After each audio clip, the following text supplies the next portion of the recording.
¿Qué tal? ¿Cómo estáis? Damos la bienvenida un día más a la tertulia número 97 ya. ¿He puesto bien el número? Sin mirarlo. Ya 96, chaval, te has adelantado una, yo creo. me ha adelantado una. Bueno, pues 96, venga. No sé, Número porque yo la última en la 96. que estuve era la 91 o la 92. O sea que ya ni me acuerdo.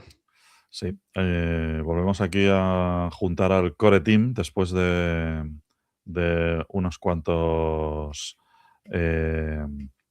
pues, digamos, días que hemos salvado de mejor o peor manera, pero yo creo que habrá merecido la pena, ¿no? Si ha sido por una buena razón, el tema de no asistir a la tertulia, pues yo creo que nos alegramos todos, nuestra audiencia seguro que se alegra. Hoy es 29 de julio, para que lo pongamos en contexto. Ya sé que nuestra audiencia escucha la tertulia según sale y sale a continuación.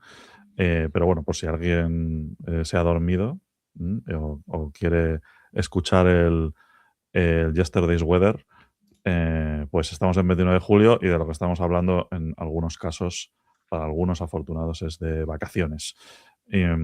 Vamos haciendo encaje de bolillos, cambiando el día, quedando a otras horas, pero lo vamos sacando. Oye, ¿hemos fallado alguna semana? La respuesta es no. Por ahora no, veremos cómo llegamos a final de agosto. Hubo una que estuviste tú solo, Corti. No sé. A lo mejor hay una que se queda una ahí aquí sola hablando, pudiera ser. Eso es lo siguiente ya. En agosto yo lo veo. Pasarán cosas, haremos experimentos. Eso siempre. Así que nada, pues saludo, copilots. ¿Qué tal, Frankie, Corti? ¿Vais bien vosotros? Qué gusto veros por aquí a los dos juntos de nuevo. Sí, la verdad es que yo os he echado mucho de menos a vosotros, a la audiencia también, por supuesto, aunque no les vea ni les escuche, pero lo comentaba ayer, me estaban haciendo una entrevista ahí en el curro para luego sacarla en septiembre y decía, joder, me acabo de dar cuenta que llevo sin soltar el rollo como un mes y me faltaba algo, me faltaba a quién molestar. Has venido al sitio adecuado. Sí, estamos listos, ready. Hoy le vamos a dar mucho espacio a Frankie para que se quede a gusto. Bueno, Eso tampoco te pases, que no tengo tanto rollo realmente. No me lo he preparado. Me ha sonado como el hombre este de Nintendo, ¿no? ¿Cómo se llamaba? El Regis ¿Mario? Fils-Aime, que decía lo de My body's ready. Gran frase del mundo del gaming. Los muy cafeteros entenderán. Así que nada, pues nos ponemos en marcha. Estamos a 29 de julio, hace mucho calor. Esto no afecta a los data centers, al parecer. ¿No? Así que, al menos en apariencia, ¿vale? O sea, a lo mejor algún lago ha bajado de capacidad, pero cosas siguen pasando. Así que si queréis, vamos con las noticias. Venga, yo arranco, porque esta semana pasada teníamos por Twitter y en muchos sitios un titular que es Travis is back. Bueno, un poco la gente de Andreessen Horowitz, A16Z, anunciaba que Travis Kalanick, que es uno de los fundadores de Uber, lanzaba o levantaba una nueva ronda de inversión de 1.700 millones. Pero no que la valoración fuera 1.700 millones, que ya hubiera sido mucho, sino que ha levantado 1.700 millones, una ronda que lidera Andreessen Horowitz. Ben Horowitz se une al consejo y es una operación curiosa porque esta nueva compañía se llama Atomos. Tampoco es una compañía que nazca de cero, sino que básicamente lo que han hecho es crear un holding sobre Cloud Kitchens, que era el proyecto que estaba liderando Travis de Cocinas Fantasma. Era un proyecto que, si no recuerdo mal, llegó a tener 15.000 millones de dólares de valoración y una facturación estimada. No hay datos públicos, entre 800 y 1.000 millones. Y bajo ese paraguas también ya, creo que fue el año pasado, adquirieron Pronto, que es una compañía de automatización industrial que está dirigida por Anthony Lewandowski, que era otro de los directivos de Uber, que también protagonizó un escándalo en su día de propiedad intelectual con Waymo y Google.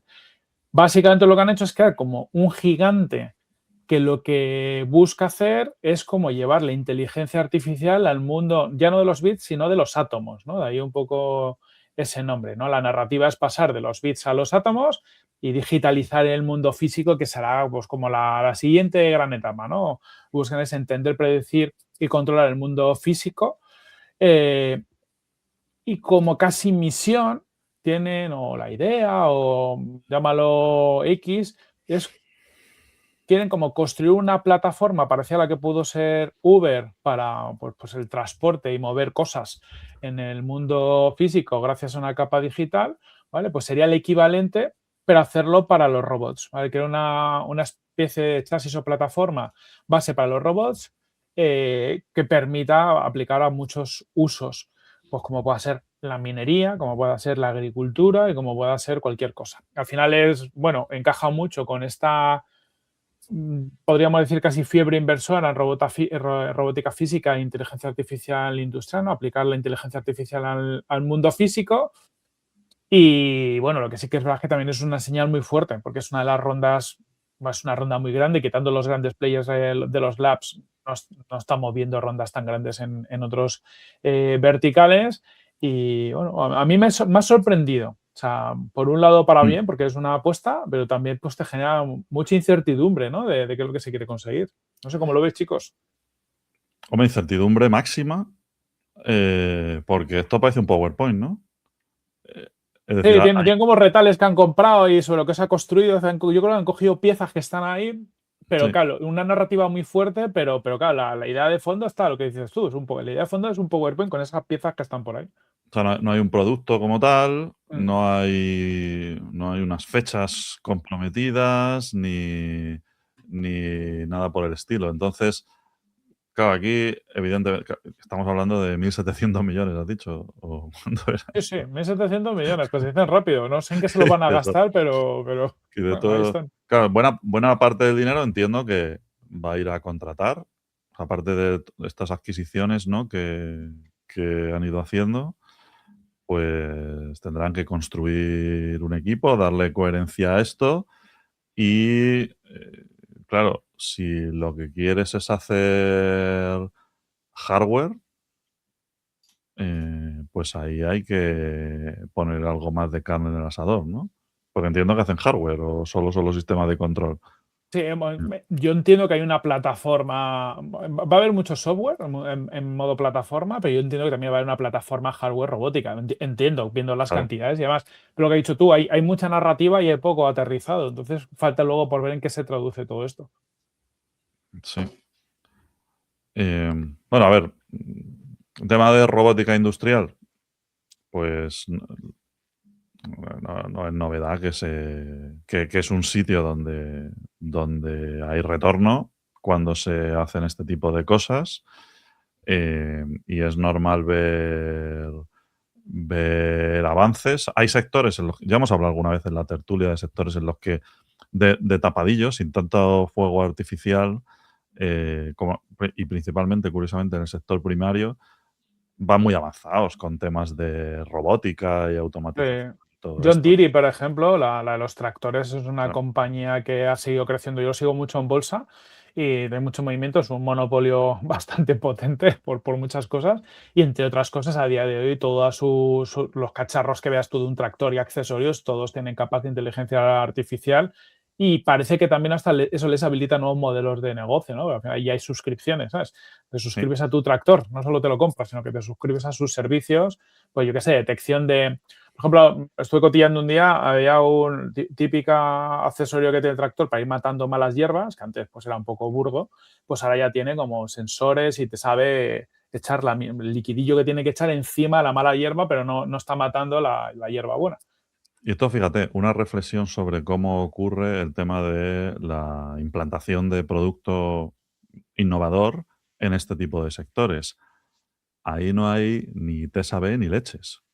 Es decir, aquí cuando o sea, a este tipo de empresas, yo qué sé, a, bueno, los grandes del sector primario, ¿no? A Monsanto o a quien sea, cuando se le vende maquinaria o tecnología de este estilo, hay que ir con la solución terminada, una cosa que funciona y que la puede poner en producción.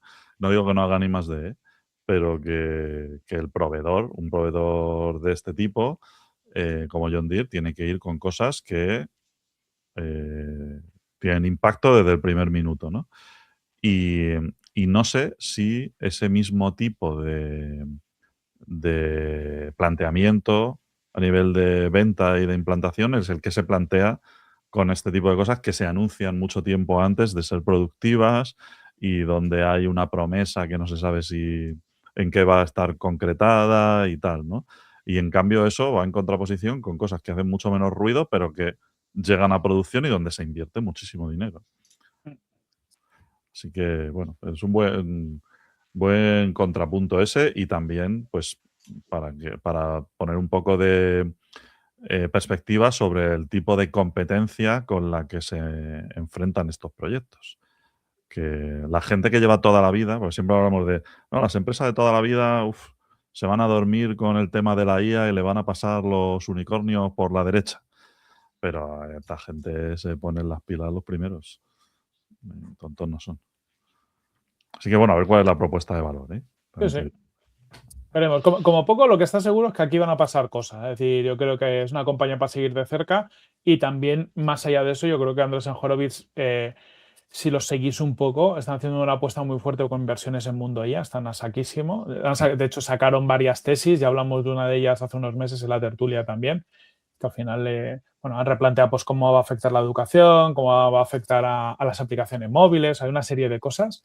Y ahora están muy a saco con cómo la IA va a afectar en el mundo físico. Entonces, claro, cuando uno de los mayores fondos de inversión del mundo mete tanta pasta ya no solo con esta inversión, sino en varias, Sí. en este vertical, como poco tiene la capacidad de cambiar el futuro, ¿no? Porque yo creo que muchas veces hay profecías autocumplidas, ¿no? Si le meto tanta pasta a un sector como necesite, pues al final ahí sale algo seguro. Algo pasa, sí. Alguien se forra. Vale, muy bien, pues si no tenéis nada más sobre esta, que tú, Frank, estabas con problemas técnicos. Claro, yo no aporto aquí porque como me he perdido la mitad de la noticia, no sé lo que habéis contado y lo que no voy a andar repitiendo, así que seguramente ha quedado más que claro. Pues mira, te voy con otra para que puedas meter baza, que Muy te bien. toca de cerca. ¿O sí? Sí, pero no es sobre fraude con IA y tal, pero no por eso, sino porque ha ocurrido en Galicia y tú tienes una vinculación especial con Galicia. Efectivamente.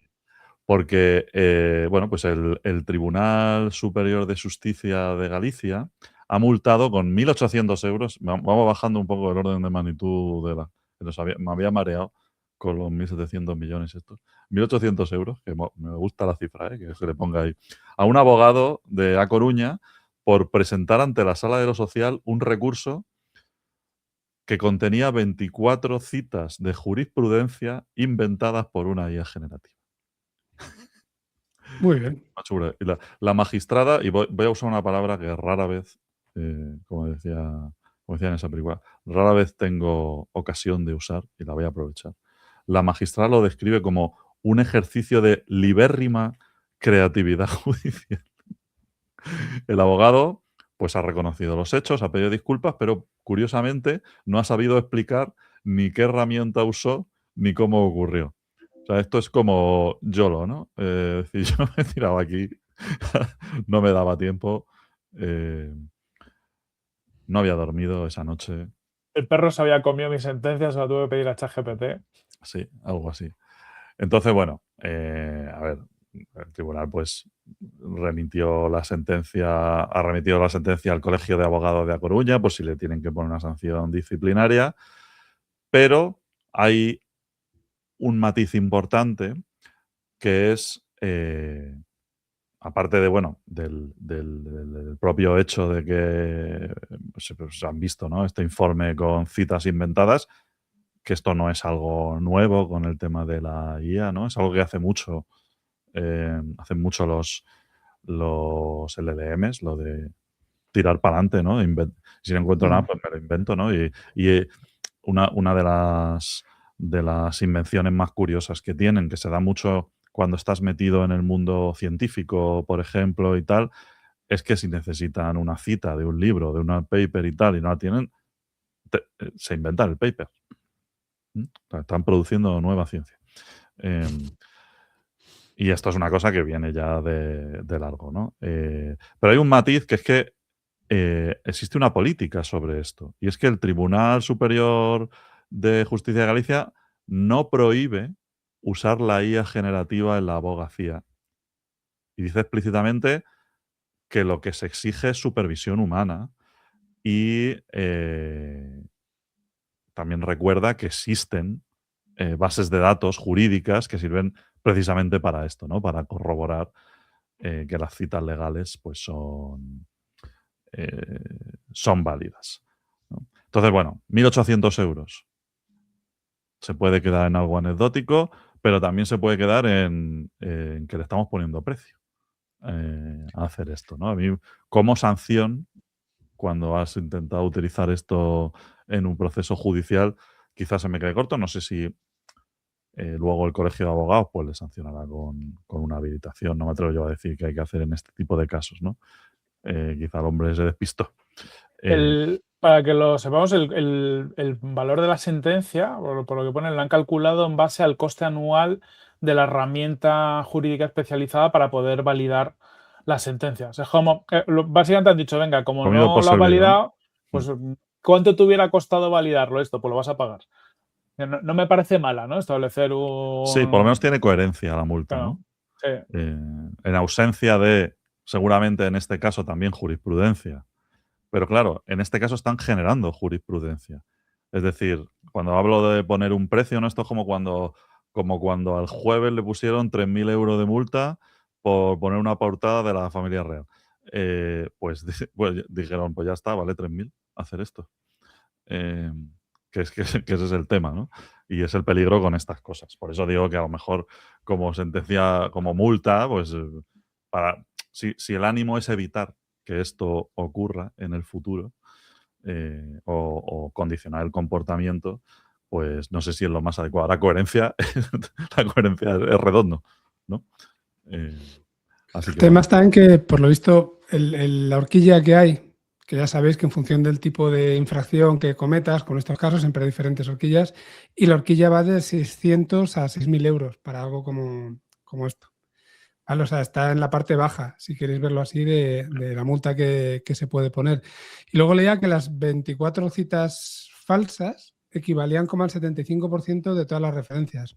Es decir, que no es que fuera alguna que se hubiera colado, ¿no? O que Sí, hubiera sí. 100, no, es que estaba prácticamente todo inventado o también leía que mal referenciado o cosas así. Y también leía por ahí que no es el único, no es el primer caso que se da realmente en España. Hubo otro en Canarias con 48 citas falsas y la sanción fue de 420 euros, y otro en Navarra con 8 citas falsas y la sanción fue de 0 euros. O sea, de momento la coherencia, pues cada uno la va teniendo como puede. En el caso de Navarra, por lo visto, no impusieron sanción económica porque espera, lo tengo por ahí, porque la inmediata reacción de la letrada excusando el error así lo aconsejaba. Oye, que me he equivocado ahora, lo corrijo rápidamente, pero si te la cuelo, ¿sabes? Entonces ahí sí que estamos diciendo no hay ningún tipo de castigo, venga, no lo vuelvo a hacer, ¿no? No sé si es suficiente. Y lo de tarificar la multa al precio de la herramienta, por decirlo así, a mí por lo menos me parece insuficiente, siendo sincero. Evidentemente no soy jurista ni nada que se le parezca, válgame Dios, no por nada, sino porque sería un inútil con eso. Pero sí que creo que la multa tiene que ser más que lo que me hubiera costado a mí pagar una herramienta que fuera capaz de darme exactamente lo mismo. No sé. Sí, a ver, claro, estamos hablando del mundo judicial, ¿no? Hemos hablado también a veces en el podcast de la situación que se está viviendo en los grandes despachos de abogados con los juniors, que en muchos casos gran parte del trabajo que hacían, que era, por ejemplo, encontrar referencias, ¿no? Para complementar, evidentemente, no sea el caso de este señor que igual es un abogado freelance que trabaja solo y tal, ¿no? Pero en los grandes despachos la IA está teniendo un impacto significativo en sustitución no de los juniors necesariamente, no lo sé, pero sí del trabajo que se les encargaba, ¿no? Estas imágenes que tenemos de las series americanas de abogados, yo soy súper fan de las series americanas de abogados, bueno, americanas y de cualquier sitio, pero casi todas son americanas, como siempre, donde pues tienen un juicio y ponen allí a todos los juniors a mirarse la enciclopedia y se quedan por la noche en el despacho, piden unas pizzas y tal, y ahí pasa de todo, ¿no? Y básicamente ese tipo de trabajo, ¿no? Que es de pues, bucear en una documentación gigantesca, encontrar conexiones, referencias, etcétera, pues hoy en día ya entendemos que las inteligencias artificiales modernas son capaces de llevarlo a cabo. Pero, claro, también puede pasar esto, ¿no? Y por eso existe una herramienta como esta que Zendog, creo que se llama, ¿no? Que han usado que se usa para detectar referencias falsas. Entonces, bueno, yo creo que todo tiene un poco que ver. Supongo que la gente las grandes empresas de abogados, de despachos, tendrán el dinero como para pagarse este tipo de cosas y para tener sus herramientas, incluso sus proyectos. Bueno, conocemos proyectos no desarrollados ad hoc para hacer este tipo de tareas, de apoyo en la redacción de informes, de recursos, etcétera. Pero claro, un señor o una señora que trabaja como abogado freelance, que es él o ella sola, y que tiene que competir en un juicio con este tipo de cosas, tiene este tipo de herramientas, en algunos casos sin poderse permitir más allá que la versión gratuita. Y recordemos que hoy en día, en 2026, versión de pago contra versión free, esta estimación la dimos un día en la tertulia, supone un año de retraso en el comportamiento de la IA. ¿Vale? Esa era nuestra estimación a dedo. Pero bueno, que sea exacta o no, está bastante por detrás. Entonces, pues quizá lo que ha usado este señor es una IA gratuita, que no da muy buenos resultados, etcétera. Y eso también, pues muchas veces decimos que la IA le va a dar alas a los menos poderosos, pero claro, la IA tampoco es gratis. Y que se comporte bien tampoco es gratis. Seguramente gran parte de los recursos, los informes, etcétera, de jurisprudencia, de lo que sea, no sé cómo se llama, me estoy inventando aquí términos, de abogacía. No me azotéis mucho luego. Bueno, sí, venga, poned comentarios, a por mí. Pero con la fruta, luego lo decimos. Gran parte de estos informes ya estarán apoyados con IA generativa. ¿Quién se va a poner a redactar hoy en día 80 páginas, ¿no? Así a manopla. Pero, claro, que eso funcione bien cuesta dinero. Bueno, o sea, que no nos está equilibrando tanto y aquí se ve. También podemos traer otro tipo de casos donde, pues esto, sacándolo del mundo del legal, etcétera, ¿no? Donde pues las cosas funcionan de esta manera, se te ponen este tipo de multas, hay otro tipo de impactos. Por ejemplo, GPT-0, que es una herramienta de detección de IA, ¿no?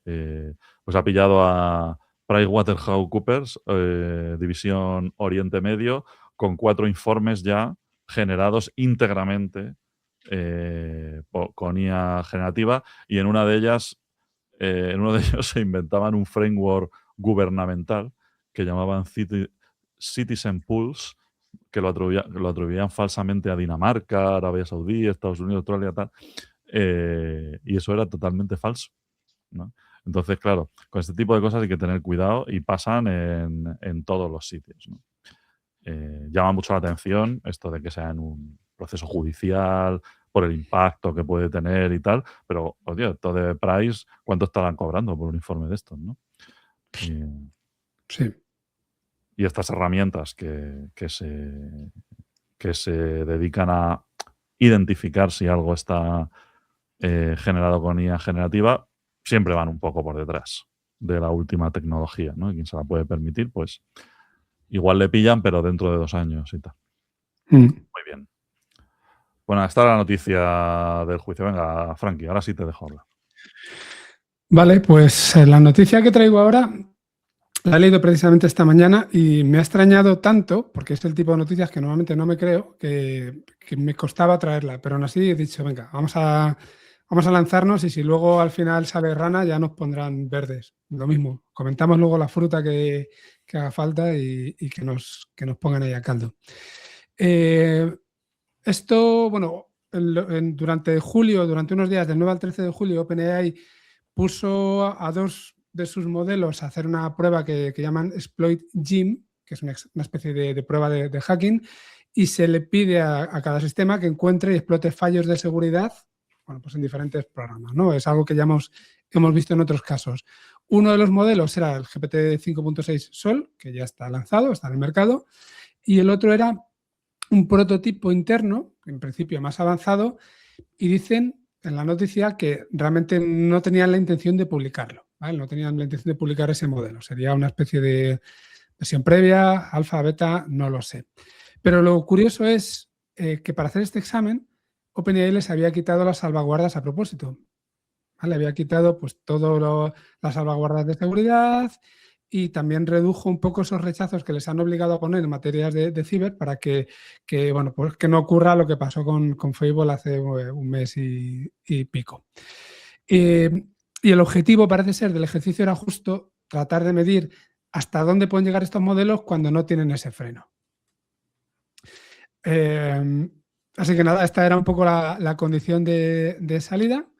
Y el entorno, por lo visto, estaba aislado, solamente había una salida a Internet, que era un servicio intermedio para descargar paquetes de software, algo que estaba pues, bastante encorsetado, en principio se suponía que bastante vigilado, y los modelos encontraron un fallo que no estaba, bueno, un fallo desconocido, ¿no? Ya tenía un problema ese sistema, encontraron un fallo y fueron capaces de acceder a Internet, ¿no? Fueron capaces de salir por el tubo, por decirlo así.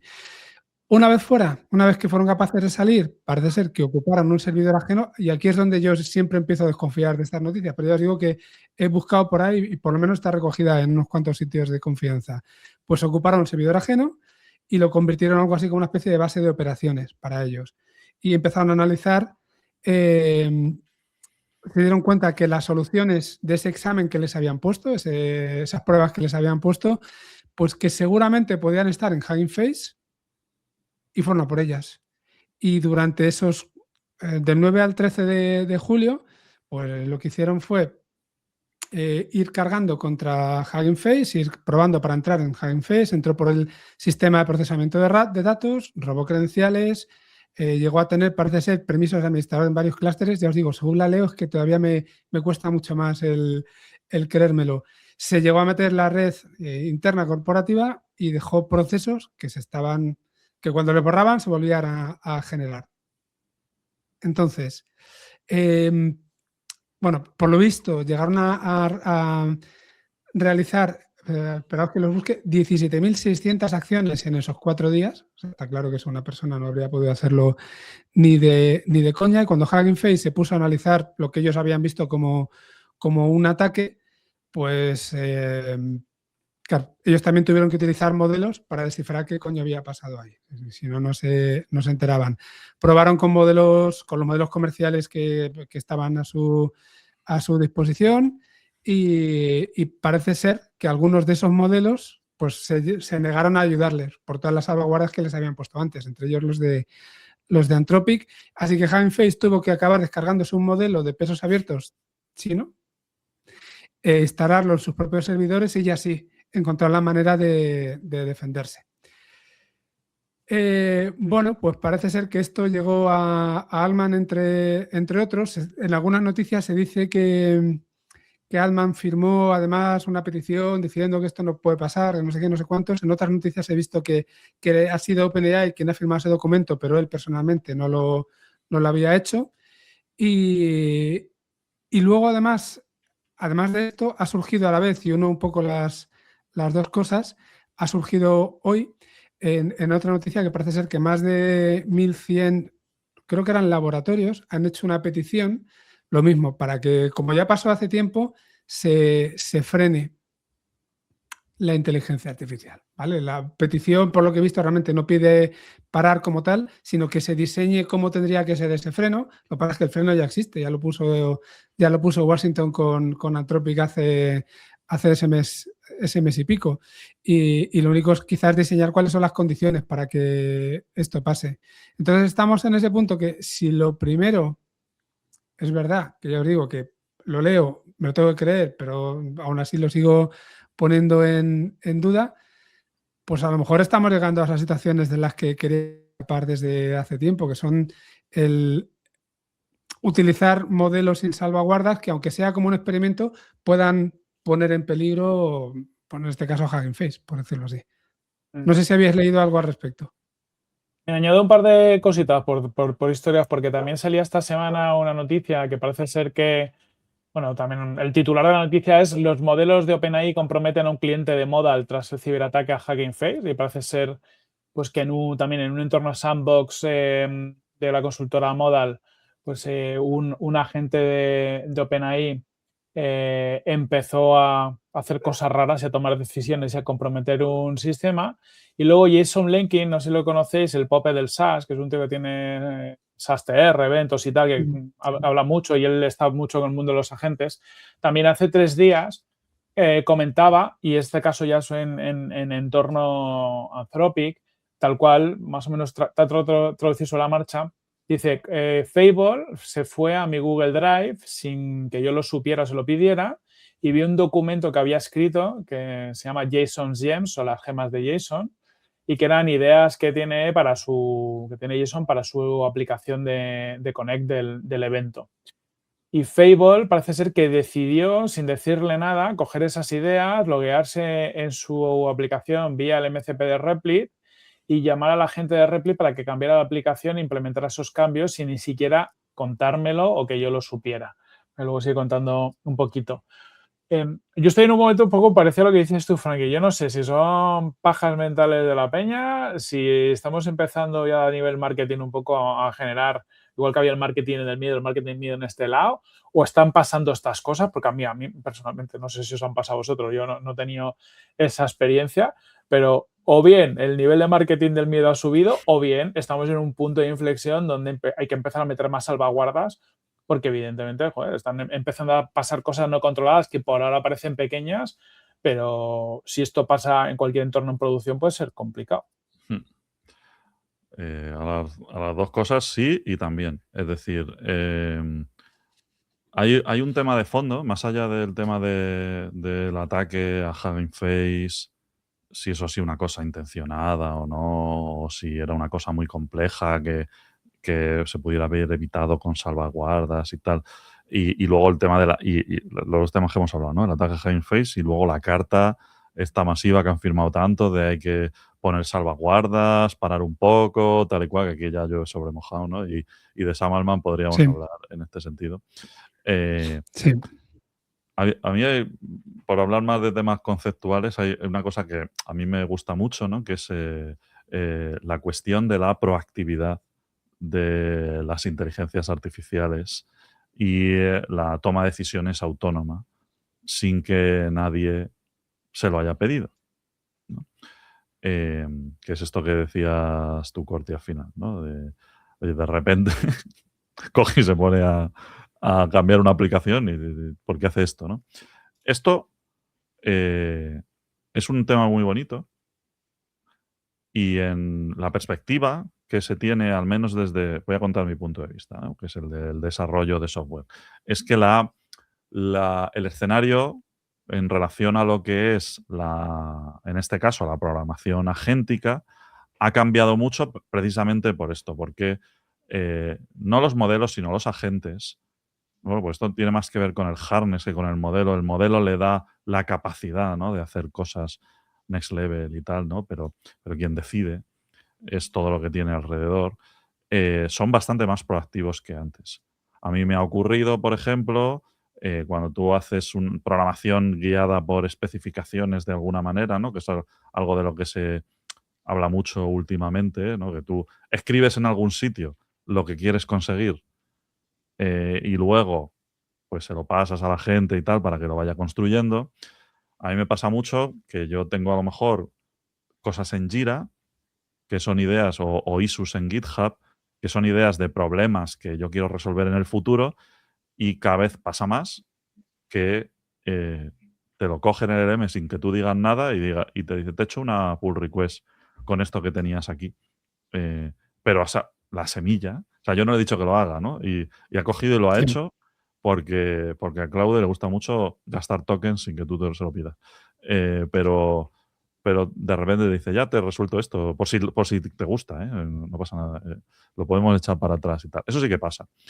Siempre surgiendo de una necesidad que yo he especificado antes. Lo que no he visto es que de repente se lance a inventarse cosas o a tener comportamientos así emergentes, como que se ponga en marcha sin que nadie se lo pida, ¿no? Siempre hay un trigger. Pero con muchísima más capacidad que antes. En el caso de este ataque en concreto a Hugging Face, precisamente le estaban pidiendo que hiciera este tipo de cosas. Lo que pasa es que, bueno, estaba en un sandbox que al parecer estaba mal diseñado, encontró la propia vulnerabilidad del sandbox, se salió y luego pues hizo el típico exploit, que no es muy complicado, entiendo que Mythos es capaz de bastante más, en Hugging Face, de, bueno, pues en los datasets tú puedes ejecutar workers y a partir de ahí consiguió ejecutar un código en un worker del dataset, lo escaló a otro nivel, ya cogió unas credenciales y ya se metió a saco. Ese es el típico exploit por pasos, que es bastante común y que no son cosas tan complejas para los modelos de lenguaje hoy en día. Para quien era complejo detectar este tipo de cosas era para las personas. De la misma manera que para las personas era complejo hacer software seguro. Y esto se está poniendo de manifiesto. O sea, que somos muy malos. Construyendo sistemas, las personas, se está poniendo de manifiesto ahora. Porque ahora todo está lleno de vulnerabilidades y todo es exploitable y tal, pero es que los modelos han llegado a ese punto, ¿no? Otra cosa es la historia esta de, oye, se ha escapado y se ha puesto aquí a hackear, ¿no?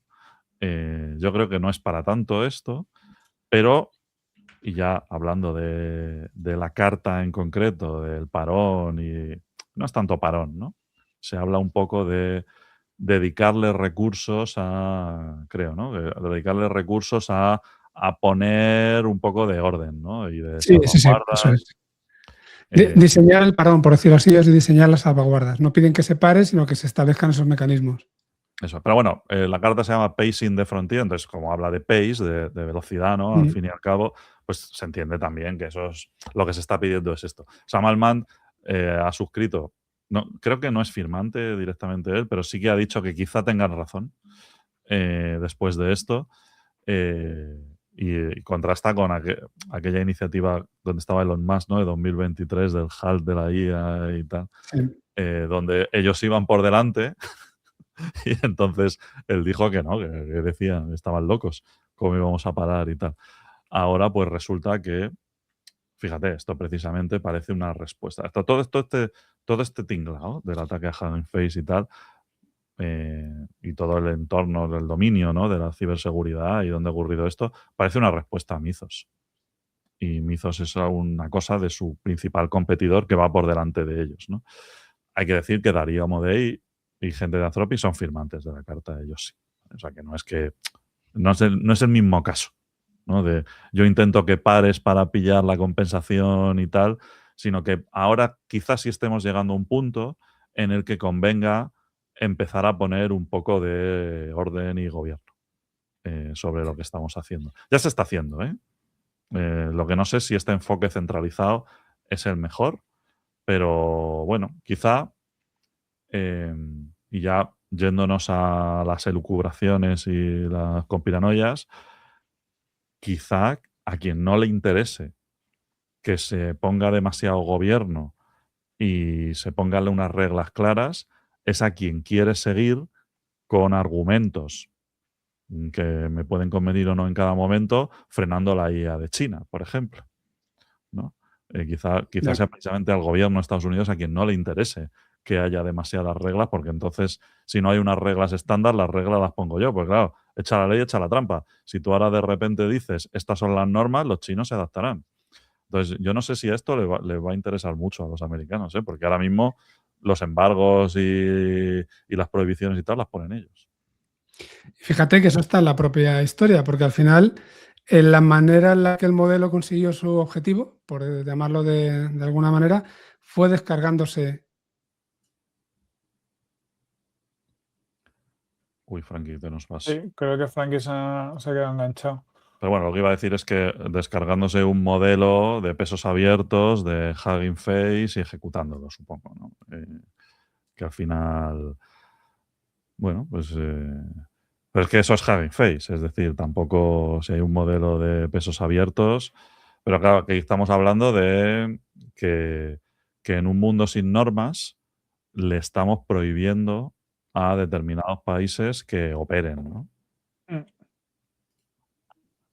A ver, ¿estamos de vuelta, Frankie? Sí, no sé, porque no tengo nunca problemas con la red y hoy ya me he conectado de 3 formas distintas y no hay manera. ¿Me escucháis ahora bien? Sí, sí, se te ve Sí, congelado, pero te sí, se escuchamos. te congela la imagen. Nada. Oye, pues, ¿queréis Problemas que avancemos? técnicos. Problemas técnicos. ¿Avanzamos a siguiente noticia, os Vamos, parece? vamos a la siguiente, venga. Venga, pues le doy caña. Y aquí cambiamos un poquito de tercio. Yo no sé si lo sabéis, pero hay un código HTTP no tan conocido. Por ejemplo, es muy habitual el 301, ¿no? De redirecciones, seguramente la gente en mundo marketing y tal lo conozca. Hay un código, se llama el código 402, que se definió en su momento y era un código que venía a pedir, bueno, un pago, ¿no? Y dice, oye, se requiere un pago si quieres hacer aquí. Hay algunos que es como no puedes acceder, hay otros que es que te redirecciona a otro sitio y en este caso 402 era un pago requerido. Estaba definido en su día por Tim Berners-Lee, pero llevaba ahí un poco muerto el asco desde hace mucho tiempo, porque al final pues, era de poca utilidad y más cuando los pagos en su inicio pues no estaban trabajados o eran muy caros a nivel de comisiones. Pues ahora, a día de hoy, con mundo agéntico, mundo cripto y demás, todo esto ha cambiado y la Linux Foundation, justo ahora el 14 de julio de este año, han lanzado oficialmente la X402 Foundation. Básicamente es una fundación con 40 organizadores, o sea, 40 organizaciones, pues donde están Visa, Mastercard, American Express, por un poco por el lado más de tarjetas. Está la gente de Stripe, Adyen, Fisher como procesadores de pagos, Google y Amazon en infraestructura, Circle y Coinbase en stablecoins. No sé si sabéis, Circle son los que tienen el USDC, al final un poco los que miden como el dólar digital, que es una compañía, mueve una cantidad de pasta de la leche con muy poca gente. Está también Solana por ahí metido. Básicamente están como todos los players relevantes relacionados con mundo pagos en distintas capas y al final lo que buscan hacer es, bueno, pues coordinar el protocolo de pagos para que se puedan hacer pagos agénticos. Eso está muy vinculado, creo que ya hablamos de la noticia, con que Cloudflare estaba empezando un poquito a testar o habilitar el que tú cuando vayas a hacer un contenido, pues se te pida que pagues por ese contenido. Más o menos el ciclo cómo funciona o el protocolo que están definiendo, porque de hecho ya hay una versión funcionando, es que cuando un agente quiere acceder a determinado recurso que es de pago, el servidor va a responder con un 402 y con un JSON, un ficherito JSON que define el manifiesto del pago, ¿vale? ¿Cuál es el precio en USDC, ¿vale? En moneda, en una stablecoin que replica el dólar, la red que acepta, cuál es la wallet de destino y la ventana de tiempo que tienes para pagar. Entonces, el agente va a poder firmar una autorización de transferencia de USDC, ese dinero llega al receptor y entonces ahí se le va a facilitar el acceso al contenido que está entrando. ¿Cuál es la gracia? Pues que al utilizar stablecoins y bueno, un poco toda esta infraestructura nueva, el coste, por ejemplo, en comisiones es de 0,0001, o sea, 3 ceros y un céntimo. Entonces, al final, los costes son prácticamente irrisorios, lo que permite un poco lo que se busca, que es que los agentes de forma autónoma puedan llegar a pagar por acceder a determinados recursos. Yo desde que Coinbase ya había hablado hace unas semanas de esto, pues también le andaba dando vueltas, ¿no? ¿Para qué se puede utilizar esto? Y me venían casos de uso curiosos. O sea, creo que es complicado, por ejemplo, cobrar por acceder a contenido, entre otras cosas, porque los LLM ya no accedía a todo el contenido accedible. De hecho, el otro día salía la noticia, ¿no? Los de Anthropic que habían, bueno, escaneado los libros y todo el rollo. Pero quizás para los contenidos, los medios de comunicación y demás pueda ser complicado, aunque sí que es verdad que se abren posibilidades de que un medio de comunicación cobre un agente para hacer un contenido si ese agente requiere hacer un contenido para el usuario que lo pide. Pero hay un montón de cosas que pueden ser interesantes. Yo me venía el otro día, no sé cómo lo veis, un caso de uso. Yo tengo una gente que, por ejemplo, para determinar algo necesita acceder al tiempo.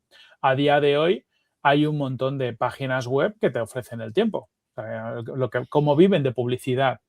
Cuando todos accedamos a estas cosas vía nuestro agente, porque se lo preguntemos y no accedemos a las webs, lo que muy probablemente todas estas webs van a tener que mutar de modelo de negocio. Entonces, un posible modelo de negocio es cobrar como si me accedieras a una API, una cantidad irrisoria. ¿Ves? Si tu agente necesita saber el tiempo, por ejemplo, porque te está ayudando a hacer un plan para este fin de semana y, entre otras cosas, está evaluando a sitios que puedes ir, qué tiempo va a hacer y demás, pues a lo mejor puedes establecer que para acceder al tiempo te voy a cobrar una décima de un céntimo de dólar, pero bueno, es algo que tu agente va a poder pagar y va a poder operar.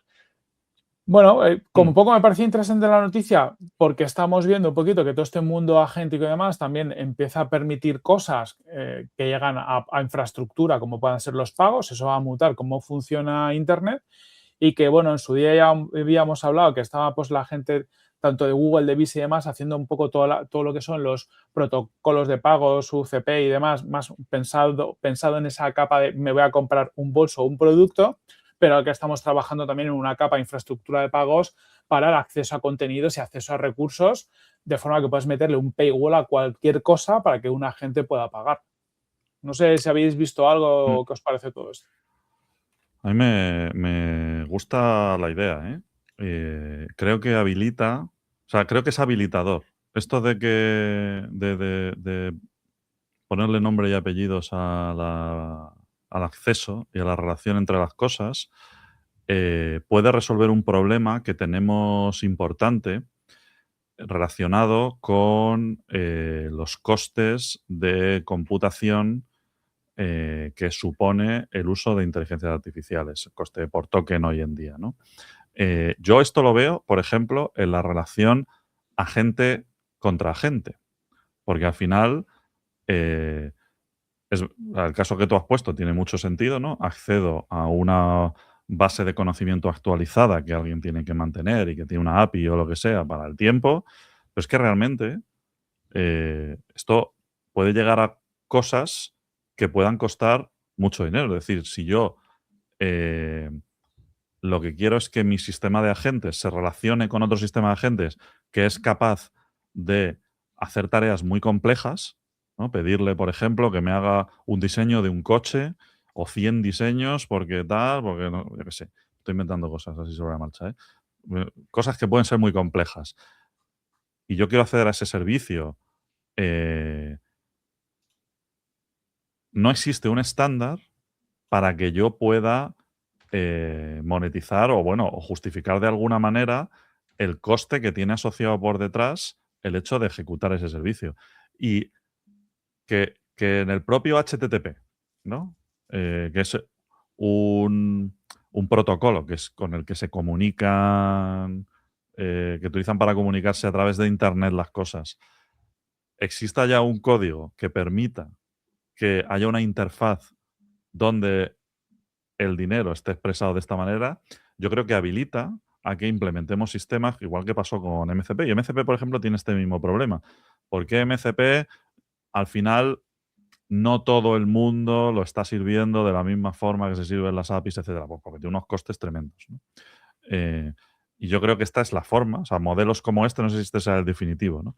Pero modelos como este son la forma de habilitar las relaciones a través de, en este caso, Internet. Y las relaciones a través de Internet del futuro son relaciones entre agentes para resolver problemas muy complejos. Y necesitas un formalismo de este tipo, porque si no, va a ser un caos. O sea, que vas a estar metiendo la tarjeta cada uno inventándose su paywall o lo que sea. Es que lo complejiza todo mucho, ¿no? O sea, que yo aquí veo una cosa bastante potente. No me extraña que se metan gente tan importante a hacer esto.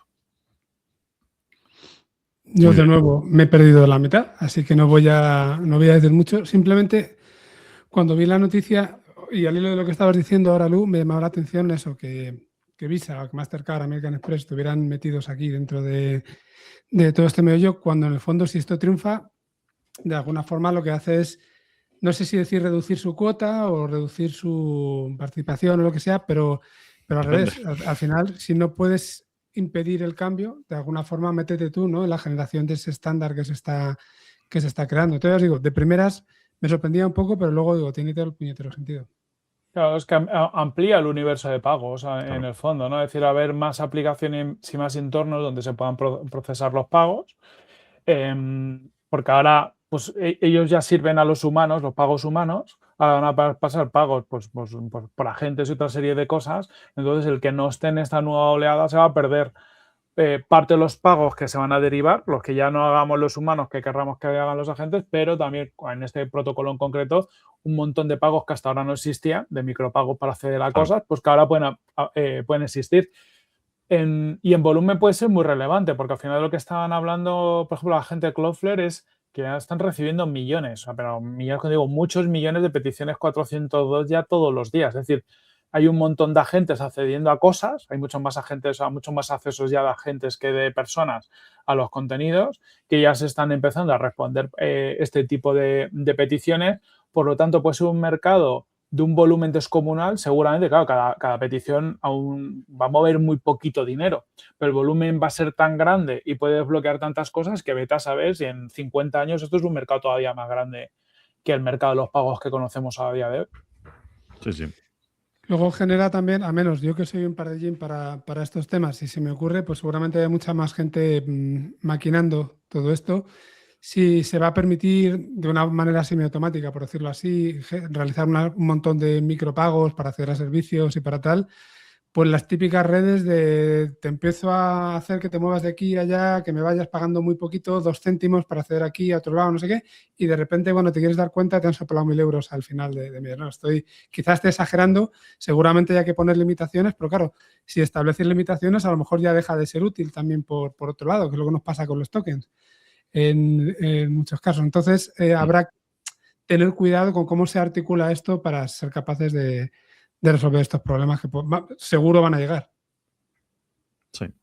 Sí, pero no tendremos el factor humano, que es por donde te la suelen colar con este tipo de cosas, ¿no? Y desde luego lo que sí que habrá es un registro de transacciones, hay un protocolo bien establecido donde tiene que haber una negociación. Es todo mucho más fácil de gobernar y de limitar, ¿no? Si tienes estos mecanismos. Ahora que va a haber fraude y que va a haber historia, pues como con todo, ¿no? Pues es lo de siempre. Y habrá que sacar pues una evolución de esto en un momento determinado, igual que en su momento pues Google puso mucho esfuerzo con estandarizar HTTPS. ¿Os acordáis de cuando para pagar había que ir a la página que tenía el candadito y todo eso, ¿no? Antes de que HTTPS fuera obligatorio, porque lo dijo Google. Pero hizo bien, ¿no? Porque eso nos abrió un montón de puertas sobre posibilidades de cosas que podemos hacer hoy en día en Internet y que antes eran impensables. Pues con esto lo mismo. Evolucionará y si tiene éxito. Y yo lo veo bien, ¿eh? A mí me ha gustado bastante. Mira, voy con otra, ¿vale? Que yo hoy estoy, perdonadme, con el rollo de usar la IA para temas fraudulentos, ¿vale? Es que he leído un artículo donde se hablaba de que la UNAM, que es la universidad pues, más importante de México, pues se enfrenta a una de sus mayores crisis en muchos años porque los resultados de más de 158.000 exámenes de admisión en la universidad están siendo sometidos a investigación por posible uso masivo de la IA para ser superados, ¿no? Ellos hacen un examen de ingreso, ¿vale? Y en los exámenes de ingreso cuyos resultados se publicaron el último 17 de julio, bueno, por poner en contexto, es un examen de ingreso que es 100% online, ¿vale? Ellos tienen su sistema para hacerlo online, pues hubo una anomalía estadística y es que en 2025 solo el 9% de los exámenes superaban 100 aciertos de 120 y en 2026 pues el 30%. ¿Qué ha pasado? El mundo más listo, está claro. Evidentemente con picos, pues en carreras especialmente demandadas, como medicina, derecho, etcétera. Entonces, bueno, lo que ha hecho la universidad es que ha suspendido provisionalmente la inscripción de nuevo ingreso y el rector pues ha creado una comisión multidisciplinar para analizar la plataforma, la distribución de notas y tal, y cuáles son los patrones de respuesta y todo esto. Bueno, pues ha generado una crisis, ¿no? En la universidad. Pero claro, aquí estamos un poco con lo de siempre. No es la primera universidad. Hace poco hablábamos de la Ivy League de que esto es un problema que, que pues están ya poniendo sobre la mesa en estas universidades. Curiosamente, solo en las universidades que parecen tener bastantes recursos, no sé si son las que más tienen que perder. Esta es la primera universidad de México. Estamos hablando de 158.000 peticiones de acceso. O sea, las que están siendo, o sea, 158.000 son ese 30% de aprobados. O sea, una universidad a la que quiere acceder muchísima gente. Son universidades muy grandes que tienen pruebas automatizadas para gestionar este aluvión de peticiones, que han usado tecnología tradicionalmente y que ahora se ven en una tesitura de decir, bueno, ¿qué hacemos en este nuevo escenario? Pero claro, esto a mí me lleva a un pensamiento que es, no solo en las primeras universidades del mundo estará pasando esto, pero son las que lo están poniendo sobre la mesa o las que tienen recursos para hacer algo al respecto, ¿no? Pero claro, evidentemente, eh, quitando a los pobres que hayan hecho el examen de forma legítima y que esto les va a afectar bastante, pues los chavales hoy en día usan la inteligencia artificial como una herramienta más y hemos hablado muchas veces de educación y esto es una cosa que tenemos que abrazar de alguna manera. Y es uno de los problemas difíciles, ¿no? Yo creo que va más allá de que la universidad en su metodología y sus contenidos vaya por detrás, porque esto es una cosa que ya pasaba antes de la IA. Esto es un debate que siempre ha estado sobre la mesa, ¿no? El sistema educativo está roto, estamos obsoletos, bla, bla, bla, lo de siempre. El debate de toda la vida. Todo esto lo acelera, pero es que además ataca a una cosa fundamental, que es que la universidad no solo es un sitio para adquirir conocimientos, sino también para que se certifique que tú tienes esos conocimientos. En este caso, en el ingreso, pero también en el egreso. Egreso es una palabra que yo aprendí cuando fui profesor de universidad, porque esa palabra no se usa en ningún otro sitio. Y como siempre, rara vez tengo ocasión de usarla. Entonces, bueno, pues una más. Una más a sumar y que, bueno, que esta ola... En el caso, por ejemplo, de las pruebas que se hacen en España de acceso a la universidad pública, que es donde está el volumen, ¿no? Nosotros tenemos la PAU o la selectividad, como decimos los boomers, donde este año pues, se han intensificado los controles de pinganillos, dispositivos electrónicos, etcétera. Pero claro, estamos hablando de una prueba presencial. Ahí se ha copiado de toda la vida de mil maneras, ¿no? Pero claro, estas pruebas online. Aquí es que en España no son tan comunes, ¿verdad? Es una cosa del primer mundo. Justo, y yo creo que eso es clave, porque al final, por lo que leí ahora, es el primer examen enteramente online que hacen en esta universidad. Y yo creo que el hecho de hacerlo presencial o hacerlo desde casa ya te altera el estrés que puedas tener, ¿no? De diferentes maneras. La comodidad de hacerlo desde tu sitio, el no tener que viajar, el no tener a gente al lado, no lo sé. Eso puede cambiar mucho tu performance, por decirlo de alguna manera. Tampoco sabemos si las preguntas estaban calibradas igual que otros años. Pueden ser más fáciles, más difíciles, perfectamente, y eso te altera el resultado.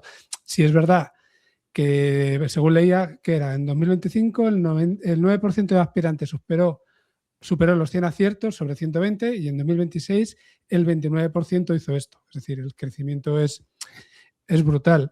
Entonces, bueno, cualquier alternativa, como estamos comentando, seguramente no lo explica todo, podría incidir, Pero lo que parecía bastante irónico, leyendo más sobre la noticia, es que la UNAM vendió que iban a utilizar vigilancia basada en inteligencia artificial como garantía del examen. Entonces, al final, ese sistema basado en inteligencia artificial para detectar a los tramposos, por decirlo así, pues no pudo impedir de alguna manera que se hiciera trampa, porque todo esto se ha detectado posteriormente y lo han detectado personas, no lo ha detectado este sistema que habían desplegado para hacer esto. Entonces, no sé, hay como bastantes cositas ahí a tener en cuenta desde mi punto de vista. Luego, claro, estaban comentando también que si hay que repetir el examen, aquí habían dicho hacerlo online para mejorar la equidad, es decir, que no solamente gente que estuviera en los sitios donde estaba la universidad pues pudieran tener el acceso y no tuvieran que desplazarse, y si ahora lo tienen que hacer presencial se van a cargar esa supuesta equidad que estaban comentando. Entonces no sé hasta qué punto hay una parte de trampa, hasta qué punto hay una parte de mala organización, que también por ser el primer año puede tener sentido, de cómo estaba hecho el examen, de las condiciones, hay muchos puntos ahí a tener en cuenta. Y ahí la cuestión también de fondo es, bueno, se ha detectado por personas, como tú dices, pero porque había una desviación estadística. Sí, O sea, eso sí. eso está bajo escrutinio ahora, ¿no? Pero Eso sí. la cuestión, pero a mí me vuelvo a sacar, perdonad, que lo he dicho ya con el tema de los abogados, el tema este de la detección automática de las cosas hechas por IA. Y podríamos hablar de las marcas de agua y todo esto, cosas que se vienen hablando y que no están resueltas, ¿no? Por ejemplo, en Substack han metido el Pangram este, que es el detector de textos hechos por IA, que mucha gente pues se ha quejado, ¿no? Porque eso te da como el porcentaje IA contra humano y tal, y mucha gente dice que esto es como una caza de brujas, porque además estos detectores son altamente imprecisos. Es decir, tampoco te puedes fiar demasiado. ¿Vale? ¿Por qué? Porque evidentemente buscan determinados patrones, ¿no? Tú cuando le pides a ChatGPT que te haga un texto, puede tener mucho slop y huele a la legua porque utiliza estructuras gramaticales que se repiten y bueno, esto si uno lee prensa por internet, pues yo veo perfectamente que los titulares pues siguen patrones, unos patrones determinados que no son los mismos de antes, ¿no? Y huele a la legua. Pero es que las inteligencias artificiales son capaces de no hacer eso, si tú se lo pides. Sí. Yo tengo, vamos, en mi... como a mí hay cosas que me tocan mucho las narices porque ya me huelen, o sea, cantan mucho, ¿no? Y digo, no uses este tipo de perífrasis o no digas ni lo uno ni lo otro, sino todo lo contrario. Tal. Eso no lo pongas jamás en un texto. O sea, yo leo perífrasis y digo, esto lo he hecho una IA. Otra palabra que rara vez puedo usar. Entonces, claro, dices, bueno, este tema de los detectores automáticos es una cosa que por propia definición siempre va a ir por detrás. Entonces no es la solución. No es la solución.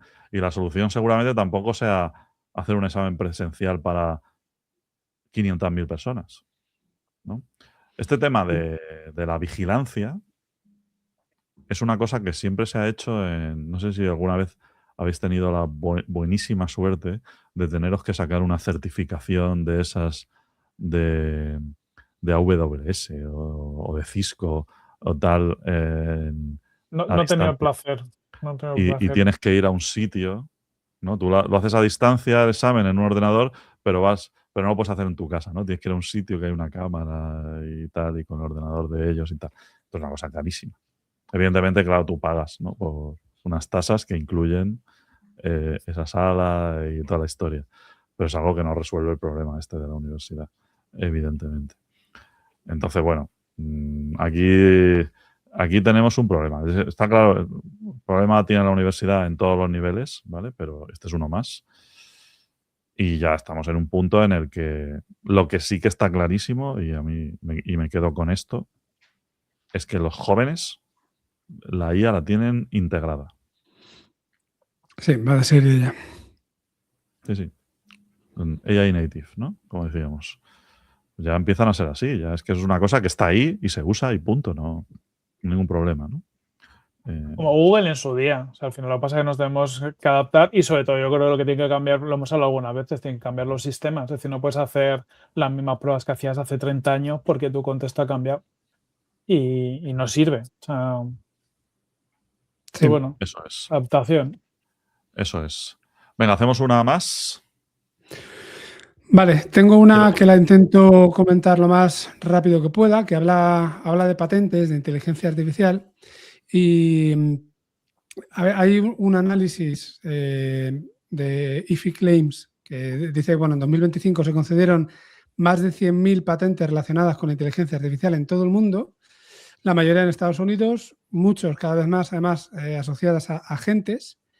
Pero cuando empiezas a ver un poco quién ha presentado esas solicitudes de patentes, aparecen Samsung, Huawei, Google, Microsoft, Nvidia, pero por ejemplo OpenAI solamente presentó 27 solicitudes y Anthropic 7 y por ejemplo XAI ninguna. Claro, eso no está claro que no están innovando menos que todas las que han presentado las patentes, sino que seguramente están tratando de proteger esa ventaja que ellos tienen de otra manera, no por patentes, sino no sé si algún tipo de medidas de seguridad, secretos empresariales, lo que sea, no tengo ni idea. Y eso por un lado. Por otro lado, las patentes sobre agentes estaban creciendo, pero el total de solicitudes en Estados Unidos ha caído un 9%. Es decir, que en Estados Unidos parece que esto también, no sé si por lo que hemos dicho, la preponderancia de estas empresas está bajando o porque están viendo el valor en otro sitio. Lo que sí está claro es que si las patentes te miden hacia dónde va yendo la industrialización y la tecnología, como estas patentes están creciendo tanto, desde luego, sí parece que, bueno, como estamos viendo todos, deja por ahí, o sea, deja claro que estamos yendo por ahí, pero sobre todo por no leerla entera ni nada, para mí lo principal era eso, de toda esta noticia, el hecho de que los principales vendors y los principales que están impulsando el mundo agéntico de alguna manera, al menos gracias a los LLMs, no están presentando patentes de ningún tipo, algo tienen que tener por ahí para protegerse igualmente. También porque quizás sean patentes de software, ¿no? Mm. En algunos casos, que con eso hay problema. Pues claro, o sea, aquí habla de muchísimas AI-related patents, ¿no? Sí. Que al final, claro, ahí aplica todo. Yo aquí registro mi invento o mi formalismo o lo que sea, ¿no? Aquello que se pueda registrar de un problema que se resuelve en parte con IA o lo que sea, pero es que hay cosas que se resuelven con IA que son software. Y registrar software, preguntarle a Lawrence Lessig qué piensa al respecto de esto. Le fuimos a ver hace mucho Sí, tiempo. me acuerdo. Me lo contaste, qué envidia. Sí. Es verdad que en Estados Unidos es más fácil este tipo de patentes. De hecho, lo que sostiene pues, los IBMs y demás tienen muchas patentes. Yo, personalmente, yo creo que es más un tema de mi pensamiento de la velocidad de esta industria y de un cambio casi de modelo. Es decir, también lo hemos visto, esto va tan sumamente rápido que ¿de qué vale una patente que es algo a largo plazo cuando... Imagínate el que haya patentado los loops. Patente el tema de los loops, luego vienen los grafos, luego... O sea, y lo digo como ejemplo chorra, ¿no? Pero estamos en un sector donde esto está cambiando tan sumamente rápido, donde lo que hace 3 meses queda totalmente obsoleto, que a lo mejor el play ya no es un tema de sensibilidad por patentes, porque aparte, también os dirías, es muy difícil, o sea, patentar es chungo. O sea, tienes que ser capaz de demostrar pues que lo tuyo no está publicado antes, que hay una diferenciación y demás. Y ahora a día de hoy casi que la investigación pasa pseudo en abierto, es decir, se comparte todo un montón, se cogen piezas de un lado y de otro. Yo creo que por un tema de defensibilidad cada vez es más complicado en un mercado tan cambiante y tan rápido el utilizar las patentes para algo útil. Que no quita que para algunas cosas concretas lo puedan utilizar. También habría que ver cuántas patentes hay en los Anthropic y demás, incluso a nivel de modelos y demás, que de eso tampoco se habla mucho. No, es cierto. No Pero tengo ni idea. De todas formas, también creo que seguramente a la velocidad que va todo y teniendo en cuenta que al final les terminan pillando, quizás que no sea tan necesario para ellos hacer estas patentes. Porque es como de usar y tirar, entre comillas, ¿no? Van avanzando, les van pillando por otro lado y ellos tienen que estar todo el rato por delante. Igual si pierden el tiempo con patentes, en el fondo no les sale la cuenta. No tengo ni idea. Entendiendo lo que dices, Lu, también es posible que la mayoría de las patentes vayan por un tema de hardware, pero bueno, me parecían números muy bajos igualmente. Sí, lo que está claro es que cada vez más pues tienen que ver con IA. Ese es un número que aumenta, ¿no? Porque ya llega un momento que la IA es inevitable. A todo se hace con IA. Aquí siempre ganan los mismos. ¿Para qué voy a patentar si el dinero me va a llegar a mí al final? Estoy aquí estrujando. Pero bueno, sí. Va todo más rápido. Los sistemas clásicos de propiedad intelectual de la industria son lentos. La universidad es lenta. La ley, hemos hablado también hoy de abogados, la ley es lenta y la IA es muy rápida, amigos. Sobre todo si no le pones razonamiento alto a Opus. No hemos hablado de Opus 5, bueno, ya es que los lanzamientos de modelos, en fin, ya tal. Pero probadlo, que está muy bien. Así que nada, si os parece, lo dejamos por hoy por aquí. Nos vemos ya en la siguiente. Cuando tenemos que organizarnos, por cierto, eso decimos a la audiencia, todavía no tengo muy claro qué va a pasar próximas semanas. Pasarán cosas. ¿Qué va a pasar en agosto? Sí. Mientras lo que sí que podemos dejar, que decía Frank al inicio, venga, Frank, que hace mucho que no te tenemos por aquí. Si no estás congelado. Ah, no, le veo. Fruta. ¿Qué fruta nos dejas así para generar conversaciones en los comentarios? Venga, una facilita, ciruela. Muy bien para ir al baño. Esa es un buen momento también. Así estamos todos fit en verano. Di que sí, ¿pero no os gustan las ciruelas o qué? A mí me encantan, pero ahora a poco que te descuides son pasas ya. Sí. Así que nada, poned ciruela en los comentarios, ponednos verdes. Todas las cosas que hemos dicho mal nos las tenéis que recordar, ¿vale? Vuestros comentarios son nuestra fe de ratas, porque luego nosotros no nos vamos, nosotros vamos a tope, a saco. No nos paramos ni a pensar en lo que estamos diciendo, pero para eso tenemos a nuestra querida audiencia. Así que nada, os invitamos ahí a ciruelearnos, a tirarnos las ciruelas a la cabeza. Pasadlo bien y bueno, ya os vamos contando, que viene el mes de agosto. El mes de agosto es muy peligroso. Cuidadito con el mes de agosto. Un abrazo a todos. Un abrazo enorme. Hasta luego.